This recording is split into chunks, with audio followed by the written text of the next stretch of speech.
안녕하세요. 저는 지금 지방행정 쪽에서 일하고 있는 고양시 체육 전문위원입니다.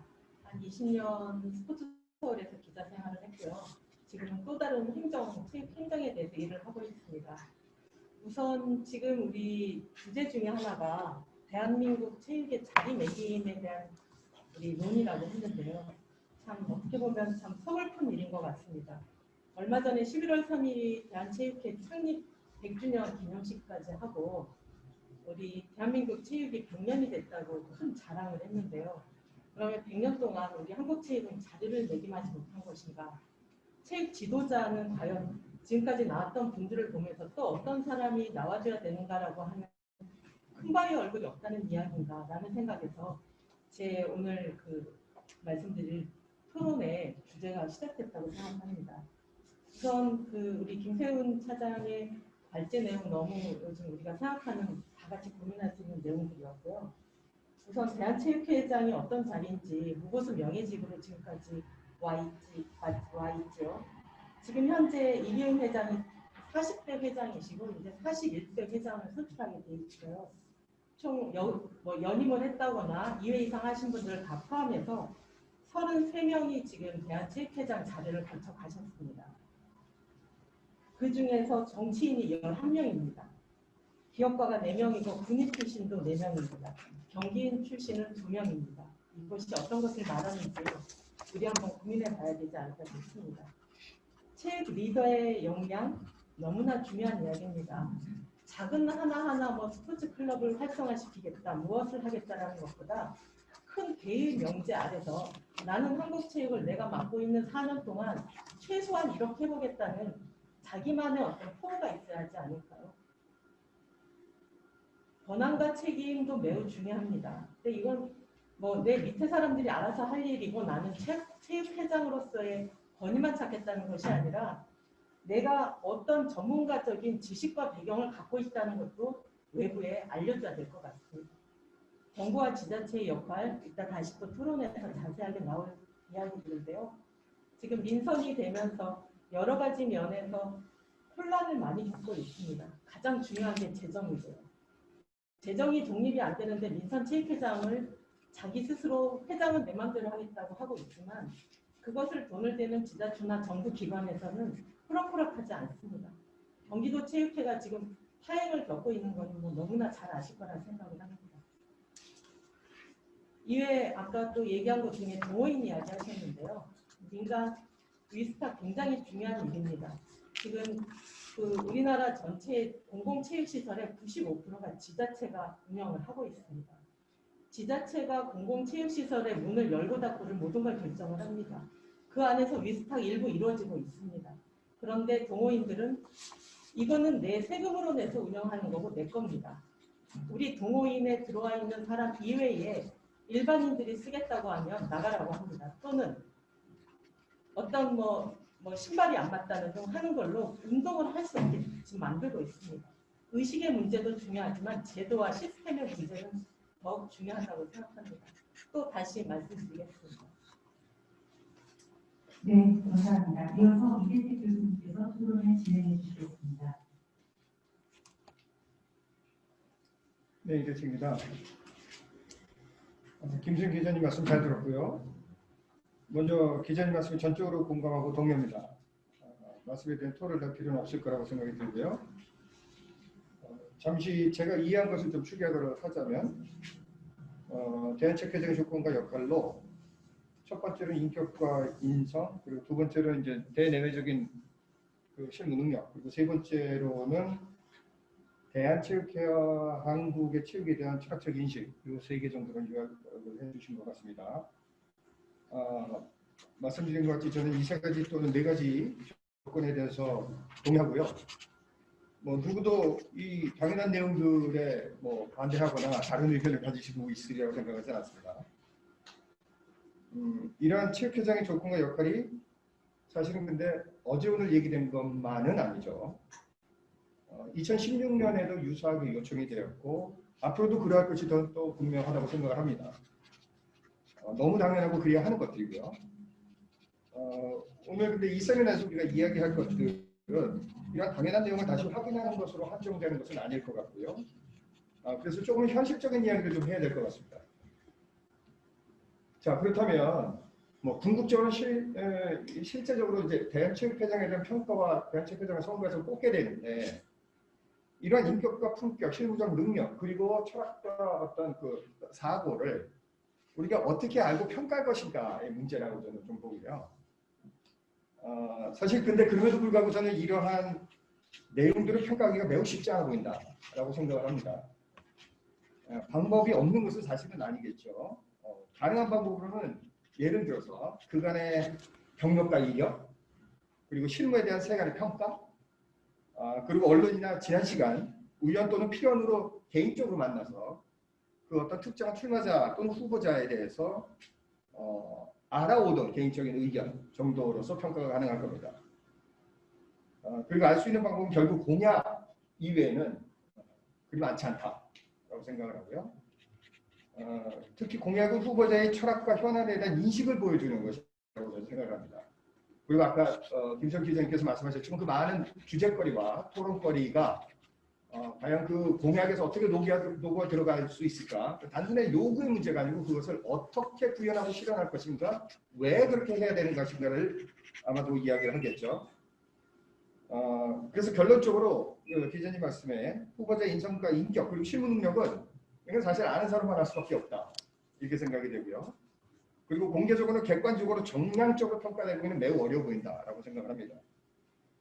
그나마 우리가 객관적으로 추정할 수 있는 그 어떤 조건은 철학적 인식과 현안 문제에 대한 바라보는 사고와 인식 이 정도 수준을 알 수 있다고 생각하고요. 그러나 그럼에도 불구하고 이 모든 것들이 한계 부딪힐 수밖에 없는 또 상황이기도 합니다. 왜냐하면 결국 대한체육회장은 대한민국 5천만이 뽑는 게 아니고 결국 약 2,000명 정도의 대의원들이 뽑을 수밖에 없으니까요. 물론 대표성이 있다 하지만 그것은 체육인 또는 체육단체에 국한된 것이라고 우리 판단할 수밖에 없겠죠. 기자님 의견 중에서 특히 공감되는 것이 그러니까 돈을 쓰는 구조에서 좀 버는 구조로 만들자. 저는 여기에 100% 공감하고요. 그리고 전문 선수에서 동호인 쪽으로 좀 무게중 축을 좀 이동시켜야 되지 않겠느냐라는 거. 그리고 아까도 이제 잠깐 구조를 말씀하셨지만 뭐 그 뜻은 뭐 아까 말씀하실 때 그 내용이 들어가셨는지 모르겠지만 제가 이제 미리 원고를 받았을 때는 그렇게 받았는데 수직적 구조에서 역수직 그러니까 또는 수평 구조 정도로 어떤 그 조직 체계의 위계를 재정립할 필요가 있겠다라고 말씀하셨고요. 동의하고요. 그리고 스포츠 정책의 수립 주체는 문체부고 결국은 대한체육회는 수행 주체다라는 인식. 사용자의 비용 부담을 원칙으로 한다. 이건 저희 동의합니다.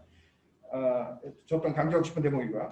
그래서 한 가지만 또 추가하고 싶은 것은 이게 사실 대한체육회가 수행하는 주체로서 그 대한체육회의 고유적인 그리고 오래된 그 조직 문화가 어떤가를 잘 살피고 그것에 대한 오래되고 경직된 산업 문화가 있을 것으로 예상하고요. 그것에 대한 변화와 필요성에 대해서 전략이 좀 필요할 것이라고 생각합니다. 토론 주제로 제시한 6가지 중에는 대략 현안과 문제점을 말씀하신 것 같고 그래서 이것이 사실은 그 대한체육회장의 뭐 자격이나 무슨 그거가 어느 정도 연결되지는지는 물론 연결이 되겠죠?라고 좀 생각하고 있고요. 그래서 저는 최종적으로는 개인적으로 과연 그렇다면 대한체육회장은 누가 돼야겠느냐라는 그 많은 이야기들 중에 단순하게 현안을 이렇게 들여다보는 것 이외에도 지금 현재 아까 또 뭐 이전에 토론 때 계속 말씀하셨지만 대한체육회 위상과 그리고 지위를 어떻게 바라보는가에 대한 명확한 인식은 전 있어야 된다고 생각합니다. 얼토당토하게 대충 대략적으로 중간에 서서 한 번은 정부에 붙었다, 한 번은 민간단체에 붙었다 이러는 것보다는 무엇인가가 명확한 자리매김이라는 주제와 같이 정확한 노선을 잡아야 된다고 저는 생각하고요.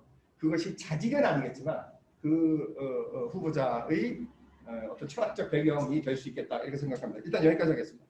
네, 감사합니다. 지금 두 분께서 토론을 간단하게 진행을 해주셨는데요. 이에 대해서 발표해 주신 김세훈 기자님, 혹시 말씀해 주시면 감사드리겠습니다. 네, 말씀 너무 감사하고요. 제가 빼놓은 부분들이 있구나라는 것을 다시 한번 반성을 해봅니다. 잠깐 좀 말씀을 좀 드린다고 하면 경기인들 회장이 적다고 하는데요. 제가 체육기자 21년을 하는데 저는 체육인이라고 자부합니다. 저는 경기인이 아닐 뿐이 체육인이고요.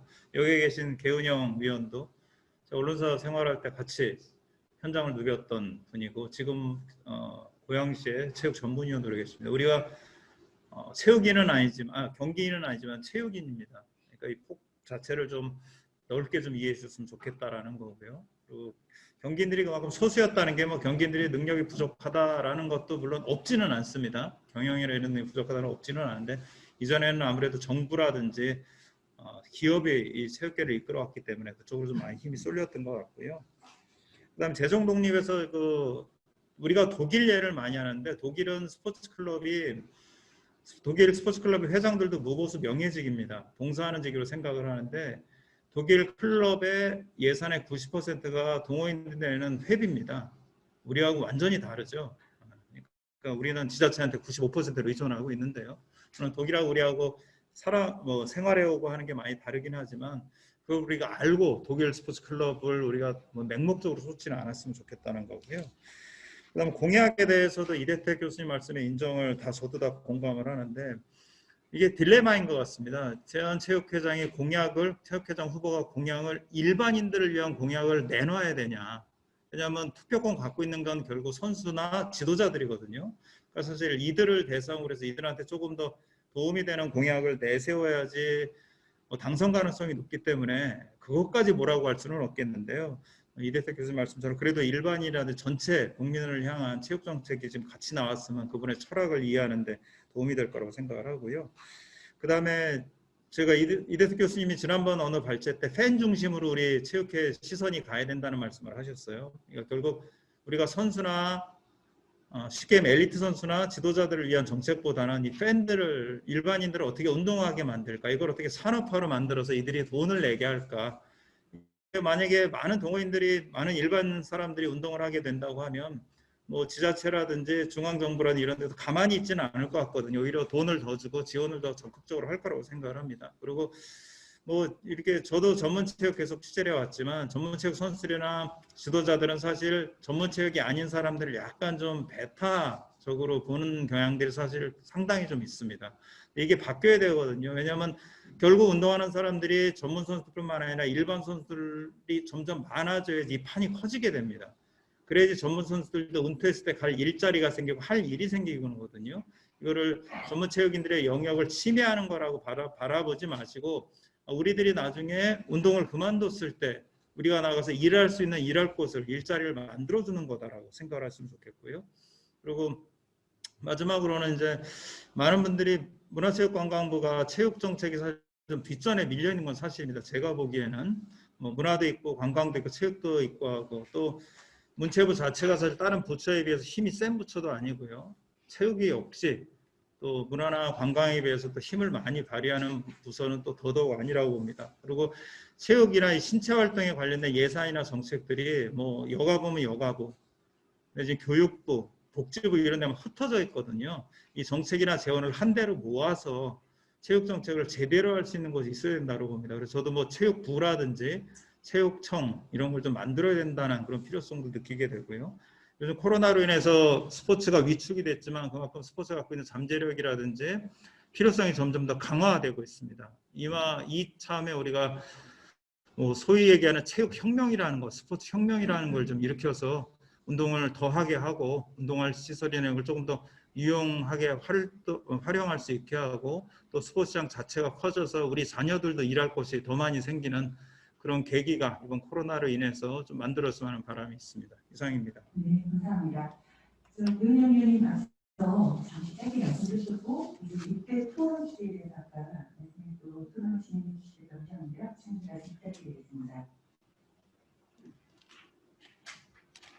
우리 이세훈 기자가 말씀하신 부분의 6가지 토론 주제에 대해서는 제가 간략하게 조금은 말씀드렸다고 생각을 하고요.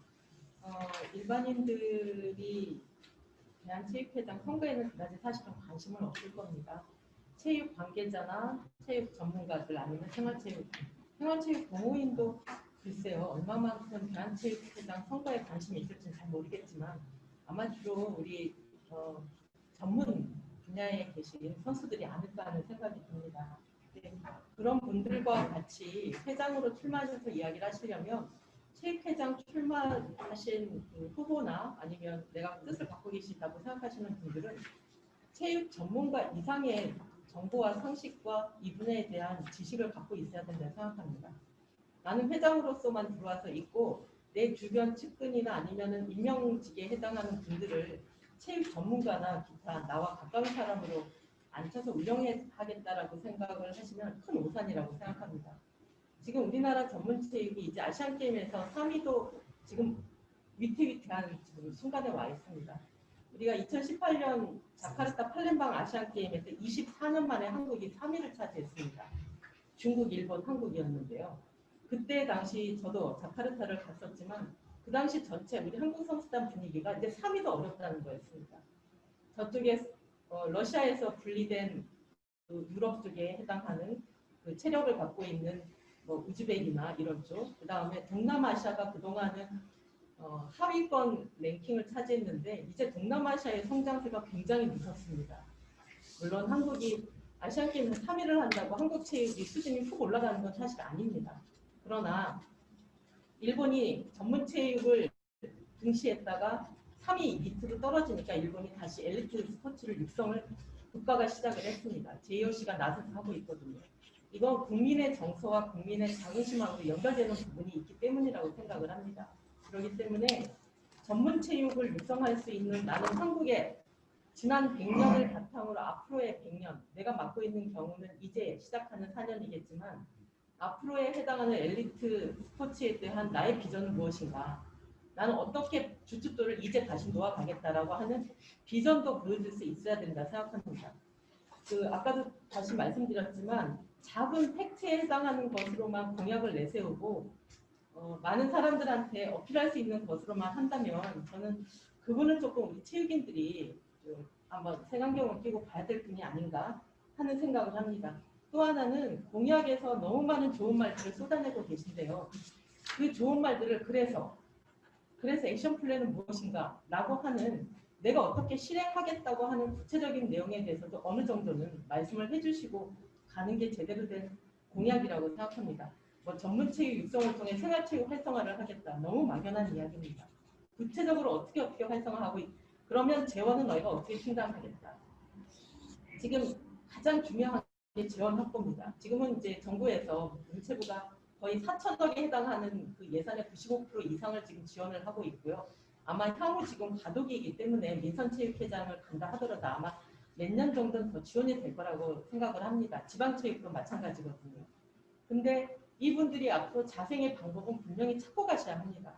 그게 뭐 산업적으로 마케팅 회사를 설립하거나 이건 하나의 부수적인 방법에 해당하는 문제지만 재정 부분을 어떻게 내가 운영을 하면서 이거를 정책으로 어떻게 연결하겠다는 방법이 나오지 않으면 절대로 해결할 수 없는 문제라고 합니다.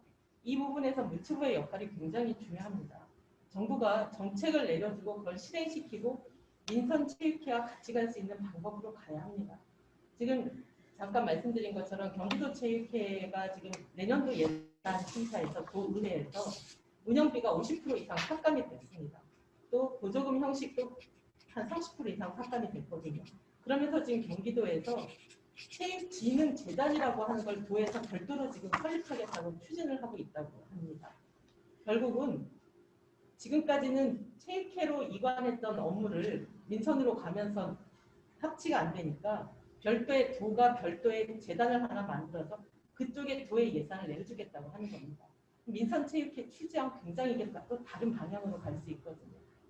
그런 부분에 있어서의 협치와 함께 정부에서도 이 부분을 어떻게 풀어나갈 것인지 큰 틀의 아웃라인의 정책적인 방향을 반드시 주셔야 한다고 생각합니다. 네, 감사합니다. 이어서 이혜국 교수님, 다시 한번 말씀해 네. 주셨는데요.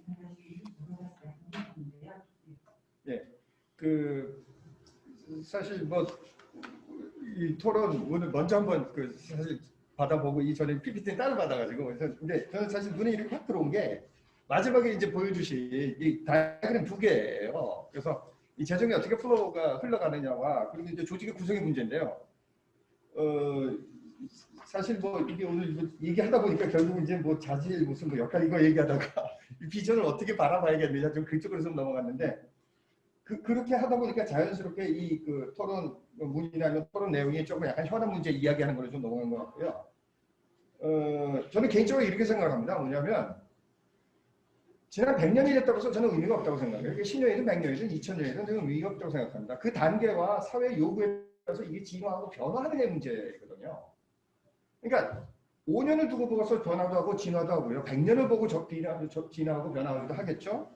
그럼 우리는 이제 100년 지났으니까 앞으로 100년 준비하자고 그러는데 뭐 좀 공허하고 좀 큰 얘기 같고요.